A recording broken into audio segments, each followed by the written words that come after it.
Hi from me, Romy Stach, and welcome to Derech Eretz, the way of the world. In today's show, Rabbi Wineberg discusses the importance of adult education. We meet Lance Katz of the South African College of Applied Psychology and spend time with Rabbi Widmonte and students of the academy. The Talmud, the masterpiece of the first rabbis, teaches us to love education. This commitment to education extends throughout adulthood, which can open a window or a door to provide knowledge, skills, and appreciation of that which is relevant to you. Rabbi Rabbi Wineberg elaborates further. We all want to know how much time we have on this earth. How long are we going to live? How many decades? Are we going to live to old age? Will we see our grandchildren, our great-grandchildren? Or will we, like others, have a shorter life? It's a question we really can't answer definitively. But one question that we can answer is how fully will we live?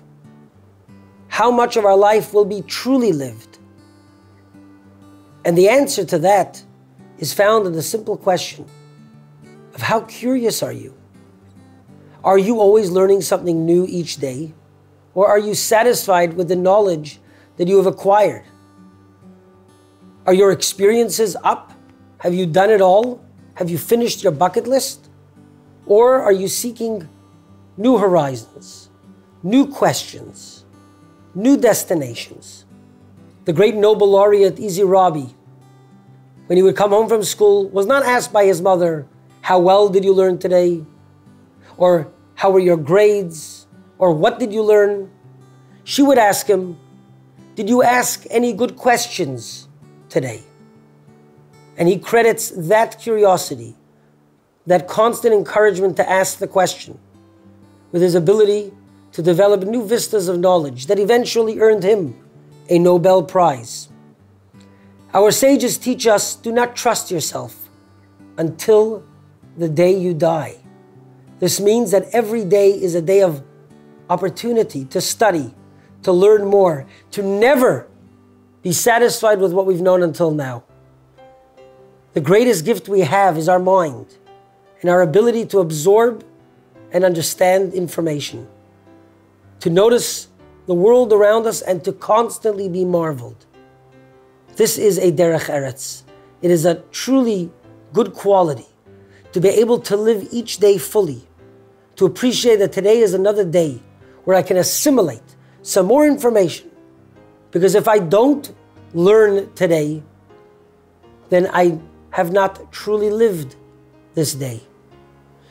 And so we are challenged by the quality of Derech Eretz to look at our lives and to say, I will learn something new each day. I will ensure that this day is a day that I have studied something I didn't know before. And you know what? Sometimes we find it in the unlikeliest places. That's why the great sage Shammai taught, learn from every person. In fact, learn from everything. Each experience, each day, each encounter is a lesson. If we're open to appreciating that, if we can learn from it, then we have truly lived. And to truly live is to have Derech Eretz for the opportunities of today.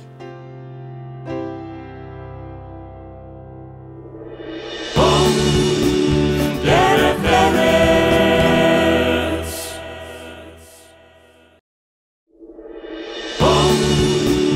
Derech Eretz.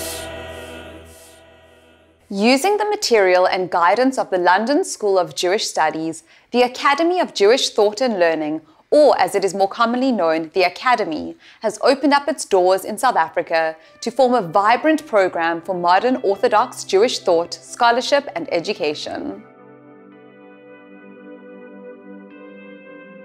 My co-founder, Sean Mattison, had spent some time in the UK, and he'd come face to face with the London School of Jewish Studies, LSJS, and its dean, now Rabbi Dr. Rafi Zarim, and he felt that it would be a good match for South Africa. So we reached out to them, they came here, we went there, And we created the academy in the image of LSJS and then adapted it to South African modalities. And that was 4 years ago in August. Chief Rabbi Sachs felt that the large shul structure had played many roles over the past 100 years. And we felt similarly that the roles had changed over the past 20, 30 years. And that many of the traditional Jews, both in the UK and here, Zionist, respectful of their heritage, connected to their heritage, but not necessarily observant, were now floating away. And he felt that there was a great opportunity to offer them something that was powerful, evocative, professional, and that they would find interest in. And that's what we felt was missing here as well, something that was adult, empowering, non-coercive, explorative, a place where adults could question freely, as long as the questions were respectful, and really explore the depth. And that's what we felt we really should expose people to, the depth of Jewish history, Jewish thought, Jewish belief, and let it stand on its own two legs. So with the academy coming along and our signature course being Tanakh in a year, where we look at the whole of the Bible in 1 year, that was something that allowed me, I guess, scope to discover how to talk to other adults, be they religious, non-religious, Jewish, non-Jewish, but really plumb the depths of this incredible literary work together. I wanted to learn more about my heritage, and I attended courses because it tickled my fancy. I started with the Torah in a Nutshell course, which I found fascinating, and then from there I went to the Tanakh course and we stuck it out for a year. This is an explorative space. It's a safe space. It's a space where there's a lot of engagement and profound discussion.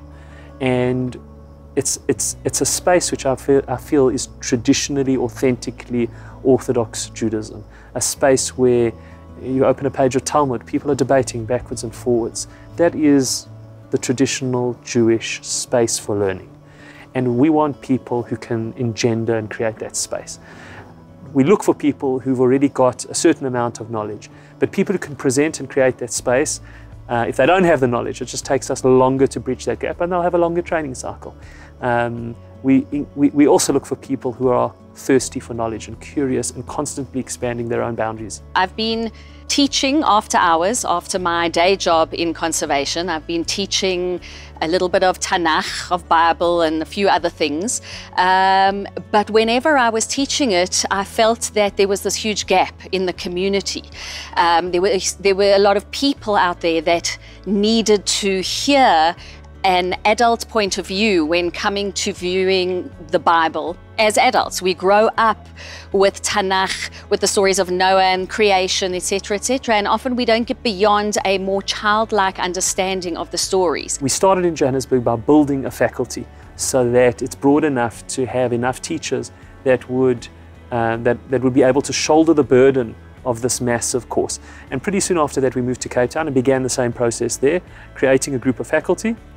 And now in both Cape Town and Johannesburg combined, we've got about 40 faculty members, growing by a couple every year. It's a long process to become a faculty member. There's a proper accreditation that's required. And at the end of that, faculty members are accredited for particular courses.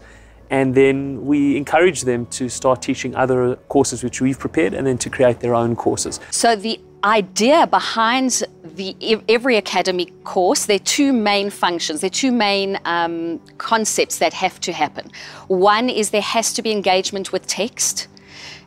We don't just say the Tanakh says, we actually have to see inside, as we say, what it says so that people, can really see what we're trying to say. But the other is participation between teacher and student, so that we're actually all fellow students together. You don't have to be a very religious person. You don't have to have very good Hebrew. My Hebrew is lousy. And it wasn't an impediment to enjoying the course. We offer at any given time a wide angle of courses that speak to different interests. So at the moment in Johannesburg, we've got a course that looks into the world of astronomy, and then how Jews created their calendar on the basis of their understanding of astronomy. So it's a hybrid. We're doing a course on art and history, specifically Rembrandt and the history of the Dutch Jewish community and the Spanish expulsion and everything that came about after that. Again, a hybrid between art, history, theology, spirituality. We link those dots, and they link beautifully. They are linked. They're profoundly linked. And people really enjoy that. I attended the course on Zionism. I found the course very interesting, and I attended the course because I wasn't interested in the religious side of Judaism. I'm interested in more in the history side of Judaism. For me, I'm not religious at all. I'm a secular Jew. And so I come to Judaism more from that side. I learned a lot because we all know about Herzl, and I learned that there was a lot more to the history of Zionism than just Herzl. There was a whole history leading up to Herzl and leading from Herzl to where Israel is today. So I found that very interesting. We'd like to encourage every person to take the opportunity to get out of their comfort zone a bit. Jews have been around for almost longer than any other culture in the world. There's such profound wisdom, such courage, such depth, and this is a great space to explore that. I think this is one of the most important educational events to have happened in the South African Jewish community. And the reason why I think the Academy is important because it actually crosses all the boundaries of all different kinds of Jews and non-Jews. It crosses boundaries in terms of levels of knowledge, and it crosses boundaries in terms of getting us to start thinking. To be thinking individuals about our past, about our heritage. I think that's something that, if not missing, is certainly something that's not always so easy to find. I'm more interested in religion, the philosophy of the religion, than practicing the religion by rote. Okay, and I found it gave me a great grounding for discussing that kind of thing and questioning rabbis at shiurim and that kind of situation. Derech Eretz in the context of the Academy has got multiple interpretations. The first one is that Derech Eretz is often used to refer to the way you interact with normal life. Many of our teachers are not quote-unquote professional educators. They're doctors, lawyers, conservationists, mathematicians, computer experts, economists, and regular people who don't practice in those fields or anything particularly academic or cerebral. And that's normal life.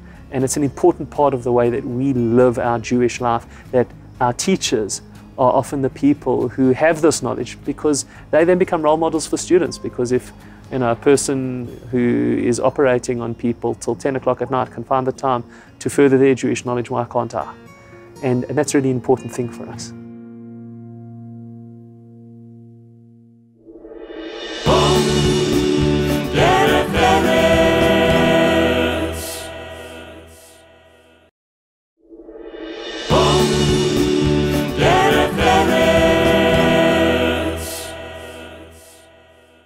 After a successful career in investment banking, Lance Katz decided to switch focus and pursue his true passion for education.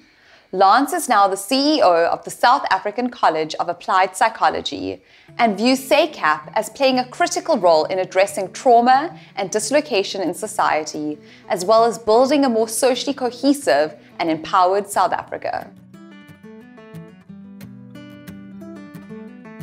I was born in Johannesburg and I grew up there. At the end of second year varsity, I met a beautiful girl on the beach in Clifton. Her name was Kim, and after another year and a half, I moved down to Cape Town to be with her. I did my postgrad studies at UCT, qualified as an actuary, and then went into the world of finance and financial services. So I had a very successful career in investment banking, but I felt that something wasn't quite right. It wasn't speaking to my soul, and I just wasn't feeling fulfilled. And then I went through a major life crisis. My wife became very ill when we were having our first child. And that really got me thinking about things and thinking about where I wanted to really spend my time and focus my energies. And at the same time, I met Mark Weitelberg, who was the founder of SACAP. and we developed a professional relationship. Mark actually got involved with the business that I was then running at the time. And I came to know about the college, and I was fascinated by what they were doing here and the whole ethos of the college. And about 5 years later, I made the step from financial services into this environment. I've always been a reflective person, and I've always been a person driven by a sense of purpose. At a very young age, I had mental health issues of my own, and I was benefited from the intervention of a child therapist at a very young age that transformed me and transformed my life. So psychology is something very dear to my heart because I've had personal experience of it having a transformative effect. I've always also been very passionate about education. When I was at school, I used to help the younger students with mathematics. When I was at university, I used to help the BCom students with statistics. And I liked education, and I also got to realize that there was a business in education too. So I guess this SACAP really brought together my various interests, both in person development or people development and seeing people grow, my passion for psychology and its impact on lives in a very profound way in my own life, and then education as a fascinating area, as a business opportunity, but also something that could really make a difference to our country. I've been with a SACAP for 9.5 years, walked through the doors of SACAP, which is based in Wineberg, in a little cottage, walked through the doors and felt like I was walking into home. Then Lance came on board, I think it was in 2010. He took over the ownership of SACAP, and just things happened. I think it just snowballed after that. A couple of months later, I know I got approached by Lance and asked whether I wanted to actually manage the campus, you know, more than just the role that I was fulfilling. And then I thought about it and I thought, why not? And that's where it started. I just love education. There's something about me that is drawn to education. I guess I've got my own passion for learning and growing, and I've seen how education has benefited me. And I really believe education holds the key to personal growth and development. And it's the only way people move forward is by studying, learning more about themselves, learning more about others, mastery of subject matter, and then engaging with other people in the same way. So I think education really is a fantastic catalyst for personal growth, economic growth, and social prosperity. Currently, we have about 1,300 students studying with us across 4 campuses, and I'm talking, we started off with a small campus, Cape Town. We then launched the Johannesburg campus in 2012. We offer an online offering, which is quite interactive, where you have your modules online, where you have facilitators facilitating a class online. And then we launched our Pretoria campus the beginning of this year. I was looking at Stellenbosch. I really enjoy the atmosphere and the vibe there, but I think for me to be stuck in a class of hundreds of people where your identity just becomes a number was very unappealing. So to come to SACAP where the classes are 10, 15, 20 people, where you become much more engaging with your lecturers who are psychologists out in the world practicing. They're not lecturers who have read a book and are telling you how to do something. It really provides almost the next level of education that you're not going to be able to get somewhere else. Because our environment is more nurturing and more intimate, and because the classes are smaller, and because as a result of that our curriculum can be more applied, those types of benefits come out. So what we see in our students is enormous personal growth. They come into our environment looking to grow as individuals, but still quite young. By the time they leave, by the time they graduate, they really are much more rounded individuals. They've grown in themselves, they've come to understand themselves, they've come to engage with diversity, and they come out more rounded individuals, able to access resources and go into the work environment much more confident and work ready. So one of the things about the postgrad is that there's an internship component, which we did in the last 6 months of my studies. And what SACAP also, they have relationships with the corporates that allows you to do the internships. And because I knew I come from an investment background, a corporate background, I knew I wanted to do coaching within that space going forward. And I then got a post at corporate, which then gave me the experience. So, and you get a client under your belt. And from there, the referrals have come. A lot of the time, we're always taught about how you need to be diverse as a counselor, as a therapist, as anything, working in the field of mental health. But it adds so much more when your classes themselves are complex, when your lecturers themselves are diverse and they're not telling you how things are out in the world. They're actually coming from the Cape Flats, they're coming from Valkenburg. And your classmates are coming from all across the country, from different cultures, from different languages. It helps a lot with actually realistically learning how to engage and understand.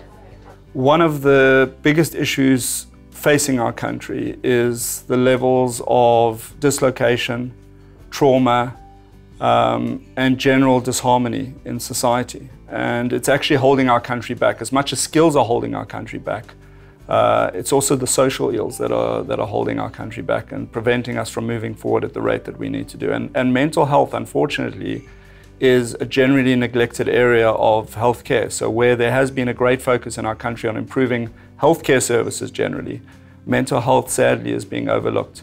And there's an enormous need for skilled practitioners to get into community settings and to make a difference, and that's precisely where our training is focused. My relationship with Lance has been a phenomenal one. It's been a great relationship.